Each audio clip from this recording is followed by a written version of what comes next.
Page number 23। और page number 23 से पहले जहाँ हमने लास्ट लेक्चर में जहाँ स्टोरी छोड़ी उसमें we were reading the conversation between Kate Keller and Joe Keller, जहाँ पर केट केलर अपने हस्बैंड को ये बात साफ साफ कहती है कि लैरी ज़िंदा है और वो वापस आएगा। इस बात को जो केलर भी माने।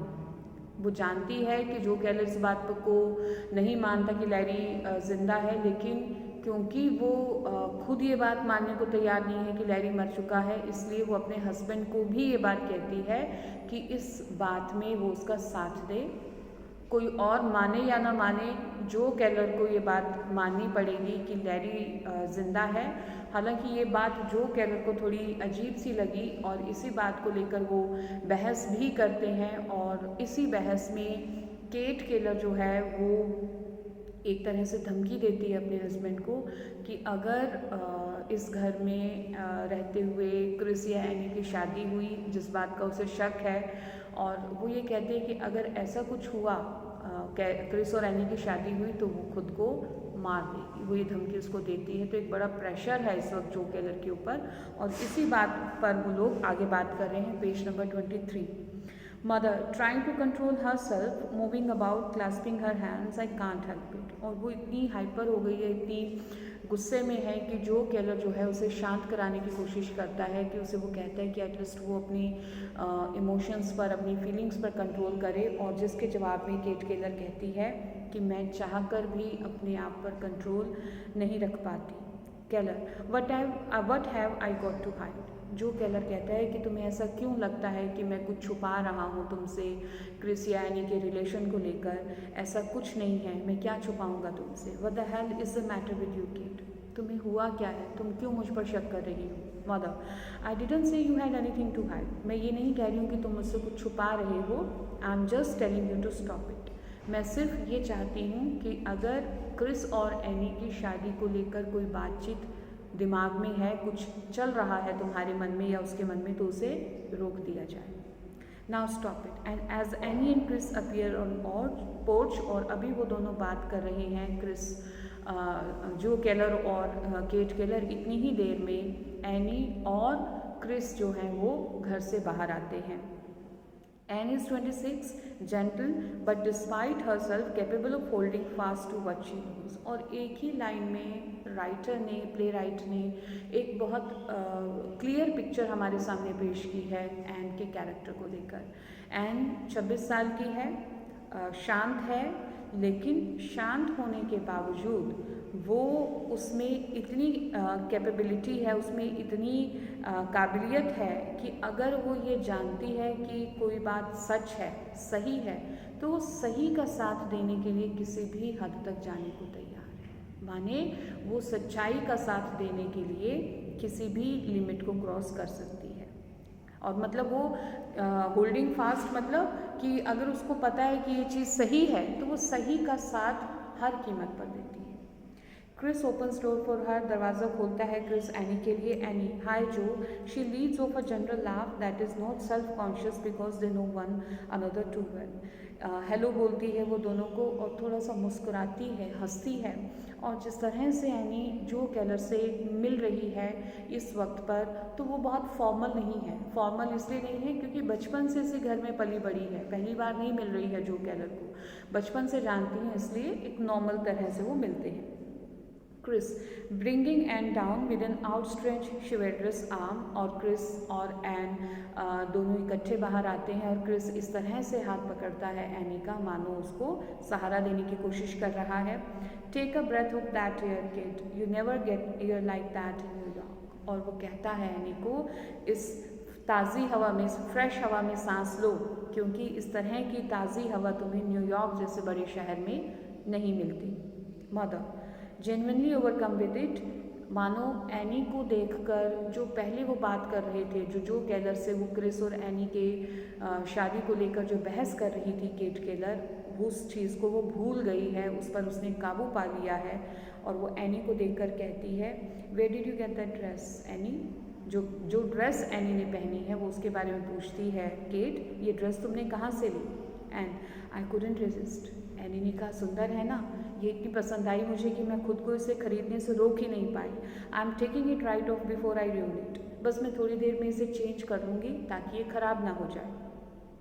स्विंग्स अराउंड, घूमती है उस ड्रेस को दिखाने के लिए। How is that for 3 weeks salary, 3 हफ्ते की तनख्वाह से मैंने ये ड्रेस खरीदी है।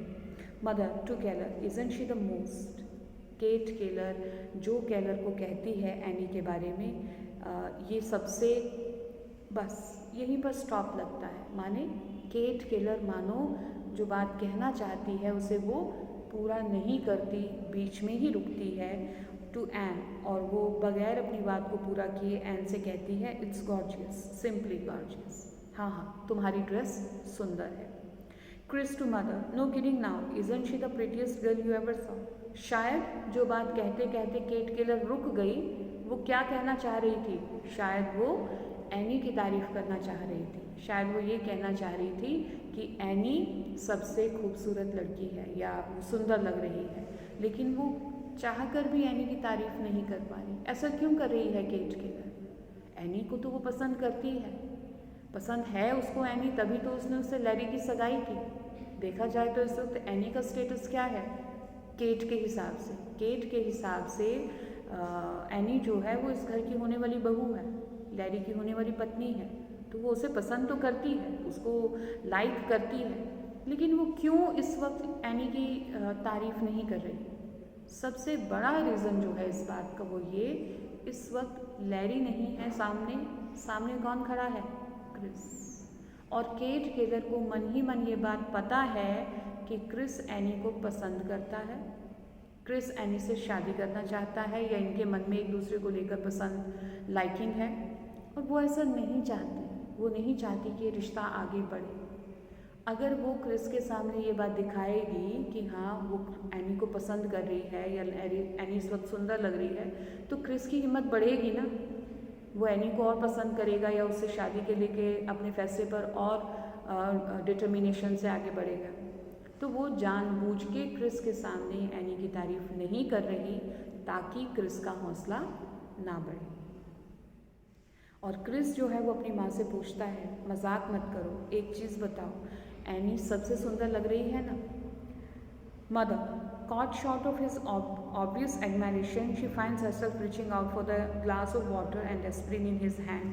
और केट केलर जो है वो समझ गई कि किस तरह से क्रिस एनी की तारीफ़ कर रहा है और वो उस बात को नज़रअंदाज करना चाह रही है, उसको वो भुला देना चाहती है। इसीलिए उसने जो पानी का ग्लास क्रिस के हाथ में है और जो वो एस्पिरिन की गोली लाया है केट के लिए, उसने उसे ले लिया।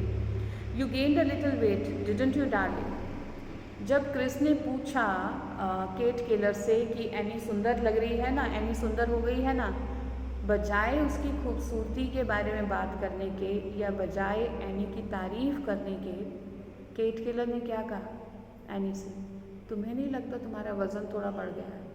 किसी लड़की को तकलीफ़ पहुंचानी हो तो बस आप उसको इतनी बात कह दो कि तेरा वेट बढ़ गया है, आप उसको अपसेट कर दोगे। ऐसा क्यों कर रही है केट? कारण मैंने अभी बताया आपको, कारण हमने अभी डिस्कस किया।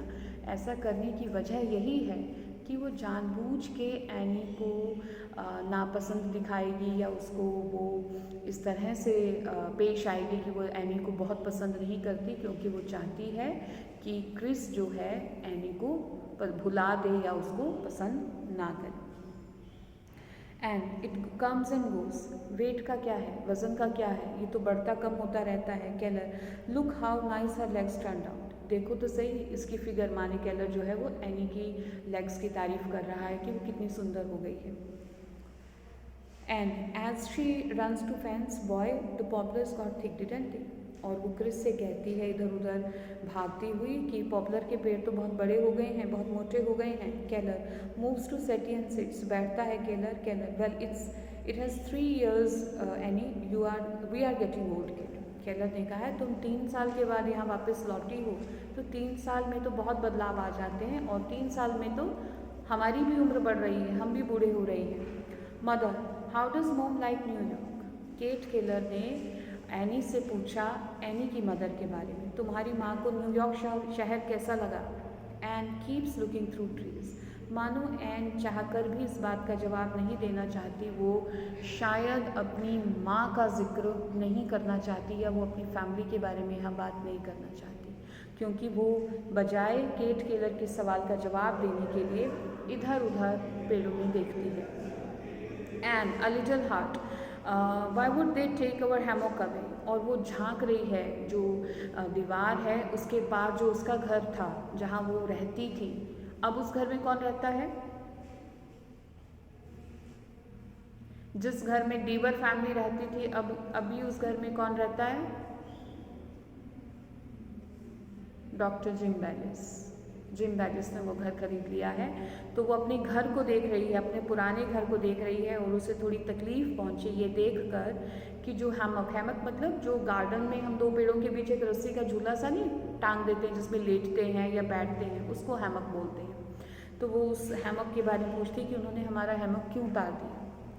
Mother Keller, oh no it broke couple of years ago. Keller कहता है नहीं नहीं वो उतारा नहीं है, वो टूट गया है, 2-1 साल पहले टूट गया था। मदर, व्हाट ब्रोक, क्या टूटा था? He had one of his light lunches and flopped into it. हाँ मुझे पता है जो केलर को कहती है, कहते वो ऐसे टूटा था कि एक दिन ये खूब सारा खाना खा के लंच करके और उस झूले पे जाकर बैठ गया और वो इसके वेट से टूट गया।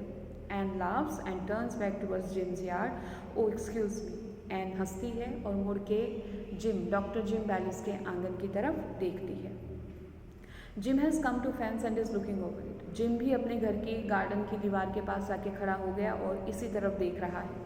ही is smoking a cigar as she cries out he comes on around on stage. जैसे ही एन उसे आवाज़ देती है जिम बैलिस को, वो आ जाता है स्टेज पर। Jim, how do you do, कैसी हो?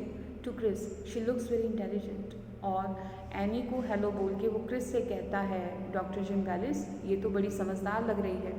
Chris, and this is Jim, doctor Jim Bayliss.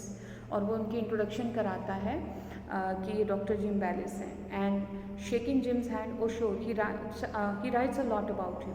और एनी ने हाथ मिलाते हुए कहा डॉक्टर जिम बैलिस से कि क्रिस तुम्हारे बारे में चिट्ठियों में बहुत लिखता है। Gym, don't you believe it, तुम उसकी हर बात पर विश्वास तो नहीं करती ना? ही लाइक्स एवरीबडी, क्योंकि क्रिस को तो हर कोई पसंद आता है, वो तो हर किसी की तारीफ करता है।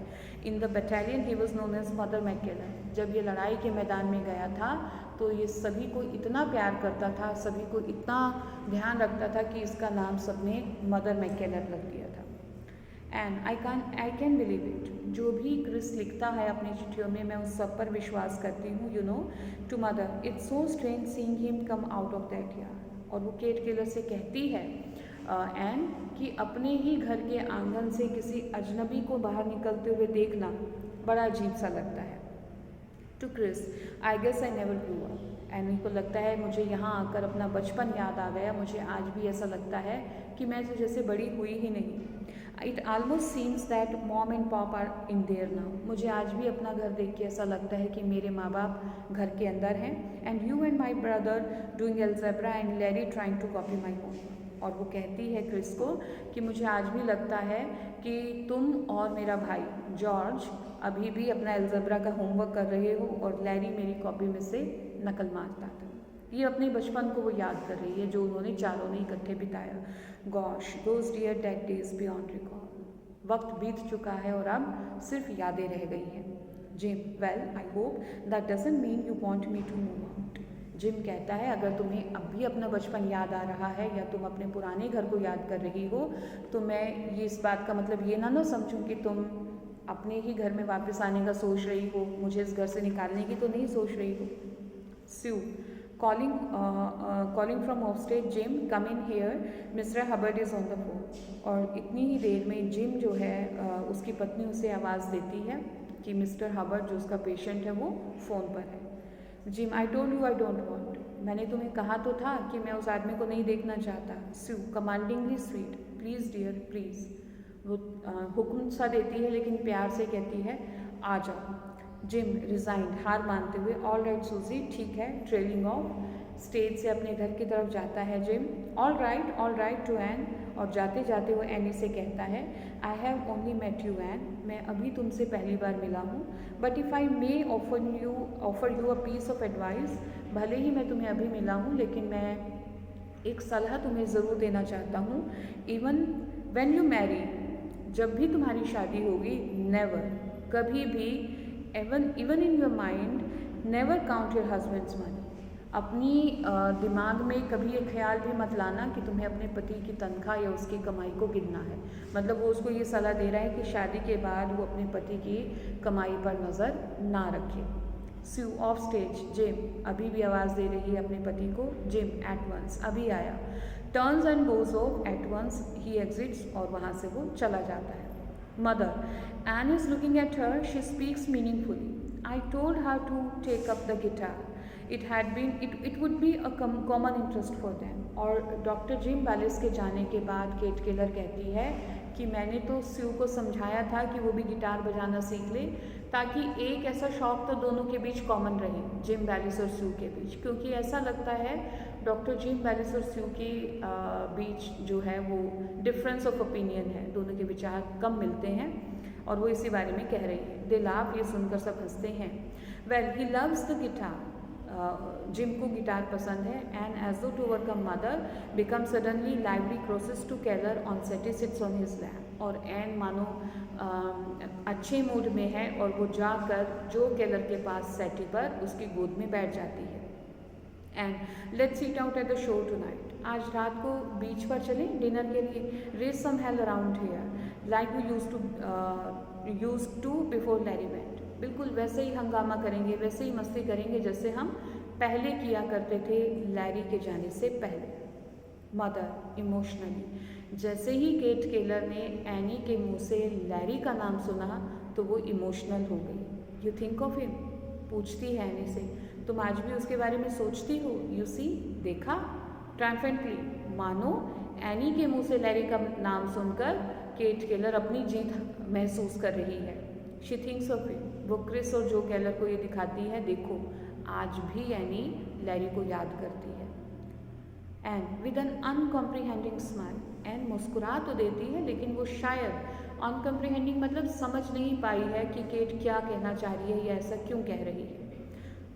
What do you mean Kate, और एन पूछती है केट से, तुम्हारा मतलब क्या है कहने का? मदर, नथिंग, कुछ नहीं, just that you remember him, he is in your thought, बस मैं तो ये कह रही हूँ कि तुम आज भी उसे याद करती हो, इसका मतलब वो तुम्हारे विचारों में है, तुम्हारे ख्यालों में है।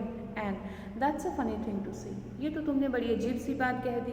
How could I help remembering him, मैं खुद को कैसे रोक सकती हूँ उसे याद करने से? देखा जाए तो एक बड़ी लॉजिकल और बड़ी कॉमन सी बात कर रही है। अगर हम किसी को भुलाना भी चाहें और फिर भी वो हमें याद आ जाए तो हम उसको कंट्रोल नहीं कर सकते। हमारे माइंड में अगर किसी को थॉट आ जाए, किसी पर्सन को हम याद करें, बैठे बैठे अचानक खुद से ही वो याद आ जाता है, हम उसको सोच के तो याद करने नहीं बैठते हैं ना। तो वो एग्जैक्टली वो कह रही है कि अगर मेरे को वो याद है तो इसमें स्पेशल क्या है, ये तो एक नॉर्मल सी चीज़ है, बड़ी यूजुअल सी थिंग है।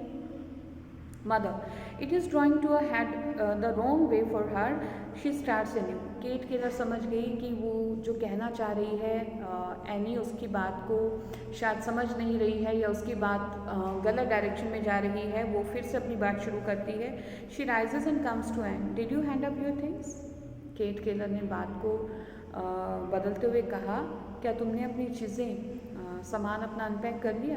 एंड या to Chris, say you are sure gone in for clothes, I could hardly find room in the closet. Ann ने कहा क्रिस से, तुम थोड़ा अपने कपड़े कम खरीदा करो, अलमारी तुम्हारे कपड़ों से भरी हुई है, मुझे अपने कपड़े रखने के लिए अलमारी में जगह ही नहीं मिली। Mother, no, don't you remember? Kate ने जवाब दिया, नहीं नहीं, तुम्हें याद नहीं? दैट्स लैरीज रूम, जिस कमरे में तुम रुकी हो वो लैरी का कमरा है, क्रिस का नहीं। And you mean they are Larry's? हैरानी से पूछा एनी ने, क्या वो सब कपड़े अलमारी में लैरी के हैं? Didn't you recognize them? Kate ने पूछा, क्या तुमने लैरी के कपड़ों को पहचाना नहीं? And slowly rising a little embarrassed, थोड़ा शर्मिंदा हुई खड़े होते हुए एनी ने कहा, well it never occur to me that, ये तो मैंने सोचा ही नहीं कि तुम, I mean the shoes are all shined, मेरा मतलब है अलमारी में उसके जूते भी बिल्कुल पॉलिश्ड हैं, बिल्कुल चमक रहे हैं। Mother, yes dear, slight pause, कहती बिल्कुल, and can't stop staring at her, और ये देखकर, ये सुनकर एन हैरान रह जाती है और वो केट को देखती है। Mother breaks it by speaking with the relish of gossip, putting her arm around Anne and walking with her. For so long I have been aching for a nice conversation with you, Annie. Tell me something. और N की हैरानी का जवाब देने की बजाय cat Keller इस तरह से बोलती है मानो गप्पे लगाने के मूड में हो, गॉसिप करने के मूड में हो, इधर उधर की बातें करने के मूड में हो। उसने एन की कमर में हाथ डाला और उससे कहा कि बड़े टाइम से मैं सोच रही थी कि तुम्हारे साथ अच्छी से बढ़िया से बैठ कर बातचीत करूं। टेल मी समथिंग, एक बात बताओ मुझे। एनी ने पूछा, क्या? I don't know, something nice. नहीं, ऐसा तो कुछ नहीं, बट फिर भी कोई नई ताज़ी बताओ, कुछ खास बात बताओ। Chris, wryly, she means do you go out much? और क्रिस ने अपनी माँ की बात को पूरा करते हुए कहा एनी से कि मेरी माँ तुमसे ये जानना चाहती है, क्या तुम दूसरे लड़कों के साथ अब घूमने फिरने बाहर जाती हो? ओह शट अप, केट ने कहा बकवास बंद कर। Keller, and are any of them serious? और जो केलर ने भी मजाक करते हुए कहा, और वो ये भी जानना चाहती है केट केलर, क्या जिन लड़कों के साथ तुम मिलती हो उनमें से किसी के साथ तुम सीरियस हो? Mother, laughing, sits in her chair, why don't you both चुप? हंसते हुए कहती है केट केलर, तुम दोनों अपना मुंह बंद क्यों नहीं रखते? Keller, any, you can't go into a restaurant with a woman any more. और मजाक के मूड में है इस वक्त केलर, और उसने अपनी वाइफ के बारे में एनी से कहा कि केट केलर के साथ आज अब तुम किसी होटल में जाने के बारे में सोच भी नहीं सकते। In 5 minutes 39 strange people are sitting at the table telling her their life story. ये दूसरों की ज़िंदगी में इतना दखल रखती है, इसे दूसरों की लाइफ में क्या हो रहा है ये जानने का इतना शौक है कि 5 मिनट के अंदर अंदर 40 लोग हमारी टेबल के आसपास खड़े हो जाते हैं अपनी राम कहानी इसको सुनाने के लिए। Mother, if I can't ask any personal question, इसका मतलब ये है कि मेरा इतना भी हक नहीं है कि मैं एनी से एक पर्सनल सवाल कर सकूं। Keller, asking is all right but don't beat her over her head. पूछना ठीक है लेकिन तुम तो उसके पीछे पड़ गई हो। You are beating her, they are all laughing. मजाक कर रहा है पूरी तरह से और वो कह रहा है कि तुम तो उसका सिर खा रही हो। And takes pan of beans off stool, puts them on floor under chair and sits. जिस बेंच पर, जिस टेबल पर मटर का बर्तन पड़ा है वो उसे उठाकर नीचे रखती है और उस पर बैठती है। And to mother, don't let them bulldoze, इन्हें अपने ऊपर हावी मत होने दो। And ask me anything you like, और उसने केट केलर से कहा जो तुम्हारा मन आए तुम मुझसे पूछ सकती हो। What do you want to know Kate, बताओ क्या जानना चाहती हो? कम ऑन लेट्स गॉसिप, चलो हम गप्पे लड़ाएं। Mother to Chris and Keller, she is the only one is got any sense. और उसने क्रिस और जो केलर की तरफ देखते हुए कहा केट केलर ने, यही एक समझदार लड़की है जिसमें थोड़ी बहुत अकल है। To Ann, your mother, she is not getting a divorce. और वो एनी से उसकी माँ के बारे में पूछती है, तुम्हारी माँ तुम्हारे पिता से तलाक नहीं ले रही? नो, एन ने जवाब दिया, नहीं। She has calm down and about it now. उस बात को लेकर मेरी माँ अब शांत हो चुकी है। I think when he gets out they will probably live together. Annie ने कहा, मुझे लगता है जब स्टीव डीवर, माने उसका पिता, जब स्टीव डीवर बाहर आ जाएगा तो वो दोनों फिर से एक साथ रहेंगे। माने एन के पेरेंट्स, वो अपने पेरेंट्स की बात कर रही है। इन न्यूयॉर्क ऑफ कोर्स, हाँ, लेकिन वो इस शहर में वापस नहीं आएंगे, वो रहेंगे न्यूयॉर्क में। इट मीन्स अब धीरे धीरे हमारी स्टोरी जो है उस तरफ बढ़ रही है जहाँ से हमें थोड़ा सा बैकग्राउंड के बारे में पता चलेगा। हमें इस बात का पता चलेगा कि ऐसा क्या हुआ था जिसकी वजह से स्टीव डीवर की फैमिली ना सिर्फ वो घर बल्कि वो शहर छोड़कर न्यूयॉर्क जाकर चली गई। शायद ऐसा कुछ हुआ कहानी में जिसकी वजह से स्टीव डीवर और उसकी पत्नी के बीच डिफरेंसेस आए और वो शायद नौबत डिवोर्स तक पहुंची। लेकिन अब वो शायद समझौता कर चुके हैं, अब वो डिवोर्स नहीं लेंगे, लेकिन वो लौट के यहाँ नहीं आएंगे, ये बात तय है। और एक चीज़ और हमें यहाँ जो एनी के डायलॉग से पता चलती है वो ये कि व्हेन ही गेट्स आउट, जब वो बाहर आएगा, कहाँ से बाहर आएगा Steve Deever? Steve Deever is in jail, he is in prison right now. और वो क्यों है प्रिजन में, वो किस बात की सज़ा काट रहा है, ये we will come to know, आगे हमें पता चलेगा। लेकिन ये बात हमें यहाँ तक कभी पता चली है कि स्टीव डीवर ने ऐसा कुछ किया जिसकी वजह से वो जेल में है। शायद ऐसा कुछ हुआ जिसकी वजह से उसके परिवार को बदनामी झेलनी पड़ी क्योंकि वो जेल गया। उसने कुछ गलत काम किया जिसकी वजह से उसका परिवार जो है वो बिखर गया और उसके पेरेंट्स जो है वो अलग होने के कगार पर पहुंच गए, लेकिन अब वो एक दूसरे के साथ रहना चाहेंगे। मदर, दैट्स फाइन, ठीक है, because your the father is still, क्योंकि तुम्हारे पिता अभी भी I mean he is a decent man after all is said and done. भले ही स्टीव डीवर के बारे में जो कुछ भी कहा गया या बोला गया, बावजूद उसके केट किलर कहती है कि मैं जानती हूँ कि तुम्हारे पिता एक शरीफ आदमी है एंड आई डोंट केयर। और वो कहती है एंड मुझे इससे कोई फ़र्क नहीं पड़ता कि मेरे पिता के बारे में लोग क्या कहते हैं। She can take him back if she likes. अगर मेरी माँ चाहती है कि वो अपनी ज़िंदगी में मेरे पिता को वापस लाना चाहती है तो वो शौक़ से ये काम कर सकती है। मदर, एंड यू, तुम क्या चाहती हो? क्या तुम अपने पिता से वापस नहीं मिलना चाहती?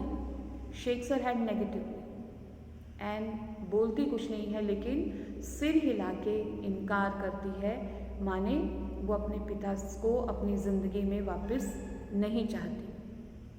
Slight pause and delicately, you mean am I still waiting for him? Ann ने धीरे से पूछा, क्या you mean I am still waiting for him? तुम्हें क्या लगता है कि मैं अभी भी अपने पिता का इंतज़ार कर रही हूँ?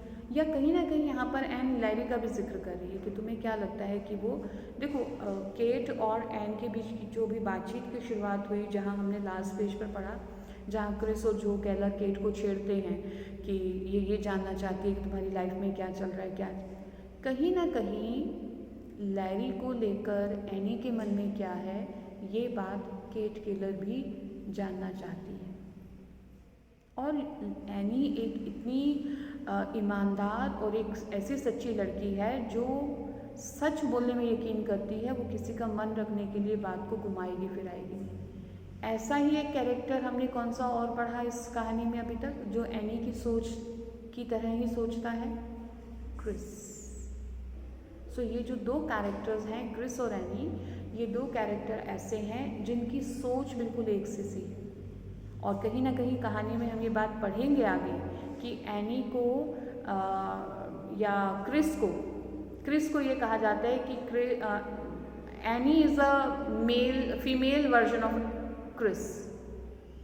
एनी के कैरेक्टर को इस कहानी में क्या कहा जाता है कि Annie is a female version of Chris, माने दोनों की सोच, दोनों के विचार एक से हैं, फ़र्क सिर्फ क्या है, वो एक लड़का है, वो एक लड़की है। तो ये कहने का मतलब है कि अगर क्रिस लड़की होता तो वो कैसा होता? बिल्कुल एन के जैसा होता, ठीक है ना। तो अब एन भी क्यों अपने पिता से नफरत करती है, वो क्यों अपने पिता को वापस अपनी लाइफ में नहीं लाना चाहती? बिकॉज कहीं कुछ ऐसा हुआ है जो हमें अभी नहीं पता इस स्टेज में, जिसको हम अभी ढूंढेंगे इस कहानी में, कि कुछ ऐसा किया स्टीव डीवर ने जिसकी वजह से उसे जेल जाना किसी पॉजिटिव सेंस में तो नहीं लिया जा सकता। एक बड़ी चीज़ क्लियर है कि कहीं ना कहीं कुछ गलत हुआ है जिसकी वजह से स्टीव डीवर एक सज़ा काट रहा है, ठीक है। अब यहाँ पर हम ये बात भी अभी दावे से नहीं कह सकते कि वाकई में जो काम की सज़ा, जिस गलत काम की सज़ा स्टीव डीवर भुगत रहा है, क्या सच में उसका कसूर था या नहीं था, ये भी नहीं पता, अभी हमें कोई आइडिया नहीं है इसका। लेकिन एक चीज़ बड़ी क्लियर है, वो ये कि एन अपनी फैमिली, अपने खासतौर पे अपने पिता के बारे में कोई बात नहीं करना चाहती। She doesn't want to talk about him. ना ही वो अपने पिता से कोई रिलेशन रखना चाहती है। वो अपने पिता से अपने सारे रिश्ते तोड़ चुकी है। और अब एन को पता है, समझ रही है एन कि केट उससे इधर उधर की बातें घुमा के मुद्दे की बात जानना चाह रही है। और मुद्दा क्या है? लैरी को लेकर एन के मन में क्या है। और एन ने सीधे सीधे केट से पूछ लिया, तुम यही जानना चाहती हो ना कि क्या मैं अभी भी उसका इंतज़ार कर रही हूँ? मदर, वेल नो, झेप गई। कहती नहीं ऐसा तो नहीं है, I don't expect you to wait for him. मैं ये तो नहीं कहती हूँ कि तुम अभी भी लैरी का इंतज़ार करो, मैं ऐसी उम्मीद नहीं करती। क्या ये बात सच है? नहीं। केट यही उम्मीद कर रही है कि लैरी का इंतज़ार करे, लेकिन वो सिर्फ फॉर्मेलिटी के लिए बात कह रही है। Mother, Ann kindly, but that's what you mean isn't it? और एन ने भी धीरे से कहा, लेकिन तुम्हारा मतलब तो यही है, तुम चाहती तो यही हो, केट से कहा कि तुम चाहती तो यही हो कि मैं अभी भी लैरी का इंतज़ार करूं। Well yes. और केट ने अपनी बात मानते हुए कहा, अपनी हार मानते हुए कहा, हाँ मैं यही चाहती हूँ कि तुम लैरी का इंतज़ार करो, मैं ये बात जानना भी चाहती हूँ। एन ने कहा, अगर तुम जानना ही चाहती हो तो ठीक है, सुनो, आई एम नॉट केट, मैं लैरी का इंतज़ार नहीं कर रही।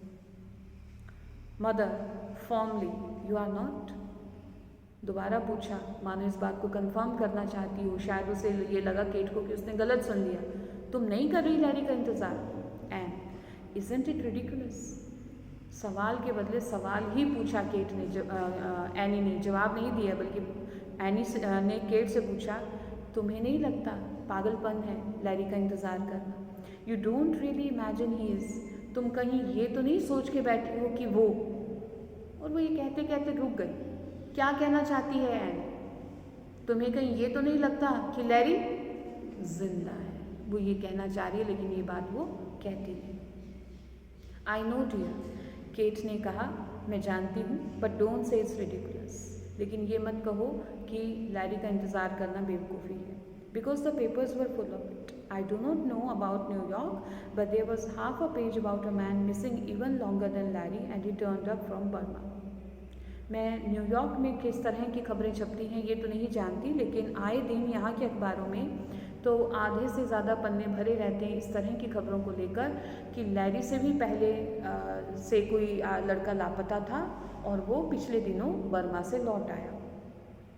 Chris, coming to Ann, he couldn't have wanted to come home very badly no. और क्रिस ने बात को मजाक में टालने के लिए कहा कि 3 साल तक अगर वो नहीं लौटा, बर्मा में रहा, तो शायद वो अपने घर आना ही नहीं चाहता था। Mother, don't be so smart, ज़्यादा मजाक मत करो, ज़्यादा स्मार्ट मत बनो। Chris, you can have a hell of time in Burma. और वैसे भी बर्मा जैसे देश में आप मस्ती में टाइम बिता सकते हो। And rises and swings around the back of Chris, so I have heard. And कहती है, हाँ मैंने भी ऐसा ही सुना है कि बर्मा अच्छी जगह है घूमने के लिए। Chris, mother, I will bet you money that you are the only woman in the country who after 3 years is still. Chris ने अपनी माँ से सीधे सीधे कहा, मैं शर्त लगा के ये बात कह सकता हूँ कि इस पूरे देश में तुम इकलौती ऐसी औरत हो जो शायद 3 साल बाद भी इंतज़ार कर रही है कि उसका बेटा लौट आएगा। You are sure? केट ने कहा कि अगर तुम्हें ये लगता है कि मैं ही पूरे देश में इकलौती ऐसी औरत हूँ जो अपने बेटे का इंतज़ार कर रही हूँ, क्या तुम्हें इस बात का पूरा विश्वास है? Yes I. क्रिस ने कहा, हाँ मुझे पूरा विश्वास है। Mother, well if you are sure then you are sure. अच्छा, अगर तुम्हें ऐसा लगता है तो ठीक है। She turns her head away an instant, they don't say it on the radio but I am sure that in the dark at night they are still waiting for their sons. उसने कहा, वो सब परिवार, वो सब family members जिनके बच्चे second world war में लापता हो चुके हैं, लौट कर नहीं आए हैं, वो अपना दुख रेडियो पे तो ज़ोर ज़ोर से शोर मचाकर नहीं बताएंगे, लेकिन रात के अंधेरे में वो ज़रूर अपने बच्चों को याद करके रोते होंगे। Mother, you are absolutely. Chris अपनी माँ की बात को काटने की कोशिश करता है। मदर, विविंग ऑफ, उसे चुप कराने की इशारा करती है। Mother, don't be so damn smart, इतना स्मार्ट मत बनो। नाउ स्टॉप इट, अब ये बात बंद करो। There are just a few things you don't know, क्योंकि कुछ चीज़ें ऐसी हैं जिन्हें तुम भी नहीं जानते, ऑल ऑफ यू, तुम सब नहीं जानते। And I will tell you one of them Annie, और एक ऐसी ही बात मैं तुम्हें बताती हूँ, deep deep in your heart you have always been waiting for him. कहीं ना कहीं दिल की गहराइयों में एनी को कहती है, तुम भी आज भी लैरी को याद करती हो। माने लैरी को लेकर एन के मन में क्या है वो बता चुकी है कि वो उसका इंतज़ार नहीं कर रही या वो उसको अब याद नहीं करती, लेकिन कहीं ना कहीं ऐसा लग रहा है स्टेज पर कि केट केलर ज़बरदस्ती उसके दिमाग में लैरी को दोबारा से घुसाना चाह रही है। वो दोबारा से उसको मजबूर कर रही है केट केलर एनी को कि वो लैरी को, जिसे वो, आप एक चीज़ को भुला के लाइफ में आगे बढ़ते हो, लेकिन अगर आपके सामने बार बार फिर उसी बात को दोहराया जाए, आपके पास को दोहराया जाए जिसको भुलाना चाहते हो, तो ना चाहते हुए भी आपके माइंड में फिर वही चीज़ें घूमती हैं। एग्जैक्टली यही काम इस वक्त केट केलर कर रही है। और अगेन ऐसा करने का पर्पस क्या है? She just doesn't want Chris and Annie to get married. She only wants that Annie should wait for Larry, and that's why she is keeping Larry alive in Annie's mind, right?